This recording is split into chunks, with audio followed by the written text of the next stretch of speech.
नाज़रीन, अवामी न्यूज़ में खबरन जो सिलसिलो जारी है। इन वक्त असीं तव्हांखे खैरपुर खां ख़बर ॾींदा हलूं त पाकिस्तान मुस्लिम लीग नून ज़िले खैरपुर जे जनरल सेक्रेटरी सईद अहमद अवामी न्यूज़ खां ॻाल्हाईंदे चयो है त तब्दीली पसंद सरकार अवाम जी चेल भञी छॾी है। मौजूदा हुकूमत खे ग़रीबन जो फ़िक्र न आहे। ही सिर्फ़ नवाज़ शरीफ ते सियासत करे रहिया आहिनि। अवाम बेरोज़गारी बदहाली सबब ख़ुदकुशियूं करण ते मजबूर है। तब्दीली सरकार अवाम खे रिलीफ ॾियण बजाय अपोज़िशन पार्टियुनि खे जेल में दाख़िल करण ते सियासत करे रही है। हिते जी अवाम 100% PTI खां बेज़ार थी चुकी है। हिन वधीक अवामी न्यूज़ सां ॻाल्हाईंदे चयो है त गवर्नमेंट खे खपे त मुल्क में जेका गुरबत आहे, बेरोज़गारी आहे, जेका मईशत असांजी तबाह थी वई आहे, उनखे बहितर करे उन ते तवजह ॾे।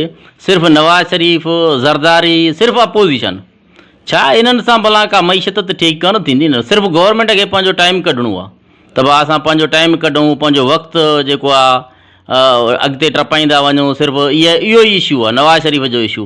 हाणे इहो ख़त जो इशू अची वियो त भाउ ख़त लिखंदासीं त इहो हाणे इन में माना मीडिया खे बि एंगेज कयूं, मीडिया जे दोस्तनि खे बि एंगेज कयूं त मीडिया इहा शइ ॾेखारे असुल जेके हक़ीक़तूं आहिनि त असुल असां वटि जेका आहे गुरबत आहे, बेरोज़गारी आहे, असां वटि महांगाई आहे। इन्हनि शयुनि ते गवर्नमेंट खे तवजह ॾियणु। वधीक ख़बरनि ऐं तफ़सील जे लाइ विज़िट कयो असांजी वेबसाइट awamiNewsHD.com ऐं ॾिसंदा रहो अवामी न्यूज़ HD।